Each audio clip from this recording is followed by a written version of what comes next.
Okay, hello everyone again. I decided to do a little bit of a different thing today. I know I don't usually do speed paints, except I got inspired all of a sudden in the middle of the night to, do this, because, full explanation, there's a guy on YouTube that makes really good covers that, changes a song's key, I think it's called, from major to minor, so then usually makes it sound more evil, and he did a cover of Kiss the Girl from Little Mermaid, and it sounded like some sort of a siren song, and then, like, one thing led to another. I started to draw this siren, and I started to think about ideas for a story and stuff, and, since usually people are pretty bored by speed paints, I decided to try and make it a little bit more interesting by explaining the ideas that I have so far about how the sirens would work, like, as a species, and, like, the rules and the weaknesses and stuff. So, I'll just be doing that while you're watching me, like, draw lines and fill in colors and stuff, because it takes a while. It's, like, 11 minutes.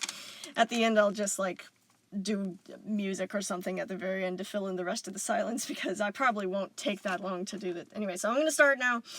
The general rules that I've made up for the sirens is that the sort of process that they have to feed, I guess, on humans, is that, the siren, is able to kind of surface mind read to tell whatever the prey that they've chosen, what their type is, I guess. I've had a lot of, like, emotion-based magic for the sirens so far, so I decided I could probably sneak this in too. So the sirens, shapeshift to look like the chosen prey's type, and, they slowly feed off of them until a certain level of trust is built up. Like, they just pretend to be normal humans that are inside a relationship with them, and once they've gotten to a certain point of pretty much no return, the sirens usually reveal themselves to be a siren, and pretty much just finish off the human, because they cannot use the anglerfish lure thing at their head. You'll see me drawing it in a second or something. And that is like a magically hypnotizing sort of thing, except they can't use it while they're inside human form since you can't see it. But once they reveal themselves to be a siren, they're able to magically hypnotize the person, and usually, like, every single time someone is lured in by a siren, the prey sees them revealing themselves as a sign that, oh no, this siren is different, they actually do love me, they trust me so much. And it's a bunch of bull. The siren just wants to be able to hypnotize them to die for them. So the siren pretty much just keeps on hypnotizing them and whatever, and eventually leeches off of them enough to where the human just frickin' dies, because it spends so much time admiring and worshipping the siren that they just starve to death or thirst to death or whatever gets them first.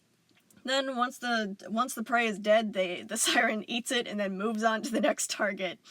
So, the whole reason that I've decided that sirens would need to do this to survive is that, like, because otherwise this creature could just go eat some fish, but I've decided that sirens have a sort of third need besides food and water. They also have to take an affectionate emotion produced by the prey. They pretty much just eat love, I guess, you could put it that way. So, other basic rules for this species: sirens are both male and female, and they can switch according to the prey's preference. It just depends on whatever their type is.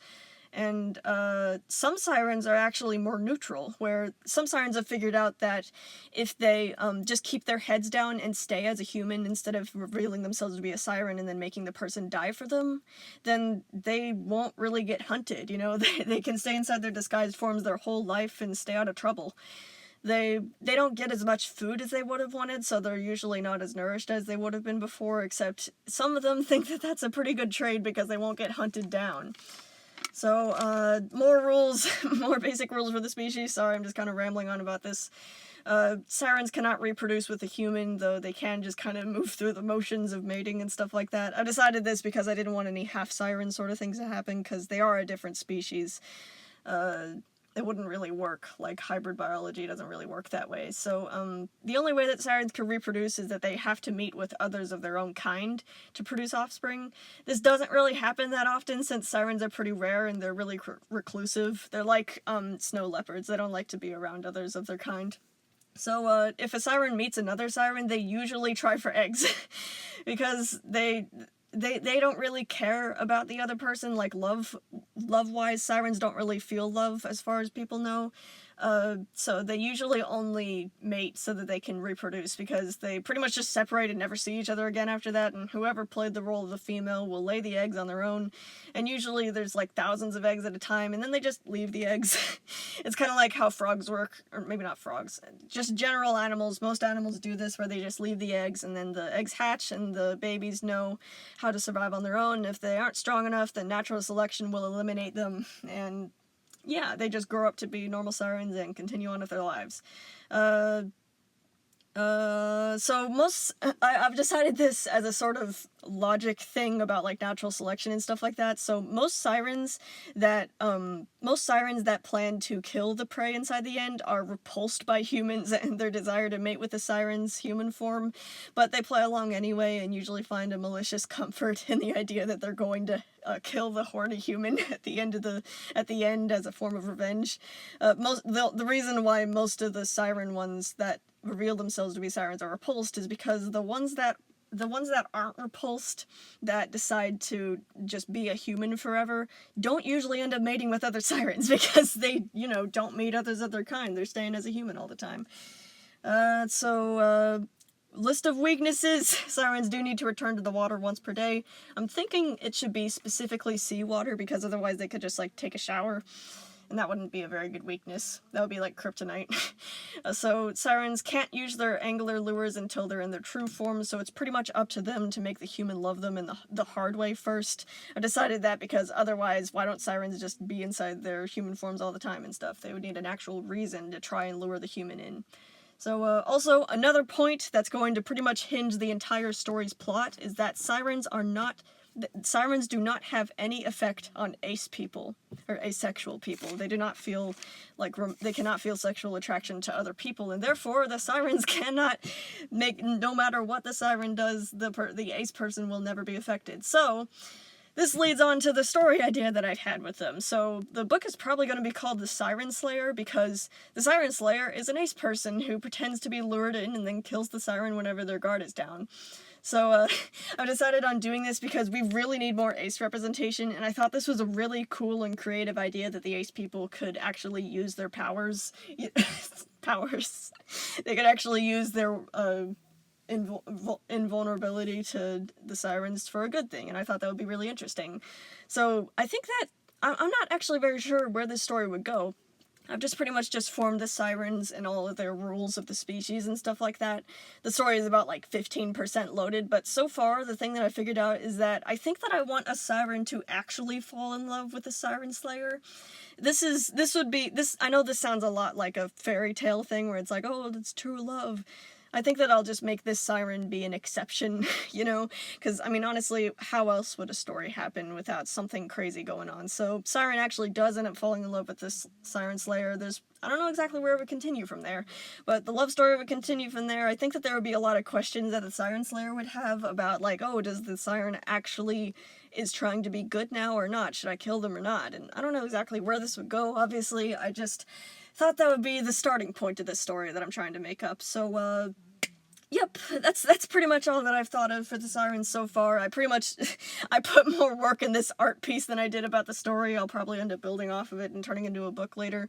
I'm thinking about making a series similar to this, where each book is focused on a certain mythological animal, where I put a kind of a twist on it.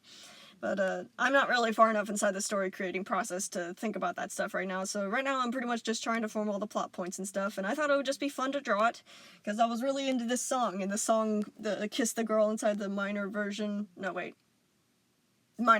right the first time, minor version Kiss the Girl was a really good song, and I should probably link it inside the description so you guys know what got me into making this idea, so, that's all I really wanted to say about the actual sirens. I had a lot of fun doing the speed paint, even though I don't usually do speed paints, because I got to add a bunch of little details and stuff, and usually I don't really get to do details, because inside animation you have to repeat those details millions of times, so usually you have to simplify the designs, but this time I got to do whatever I wanted. Woohoo! It was really fun and kind of relaxing to just sit there and spend 3 hours just drawing little divots inside the water and doing all the little highlights and shadows and stuff, so I hope you guys like the finished product. I was pretty proud of it. I think I'm getting better at lighting now, and that's all I really had to say, so I'm gonna shut up now. Sorry for not shutting up earlier. I just wanted to explain all of this. rest of the video will pretty much just be songs inside the background, so you guys don't get too bored. So thank you for watching this, and thanks for listening to me ramble on awkwardly about my new species idea. That's it pretty much, so bye. Thank you, hope you guys like the finished product. Woo. Sirens.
You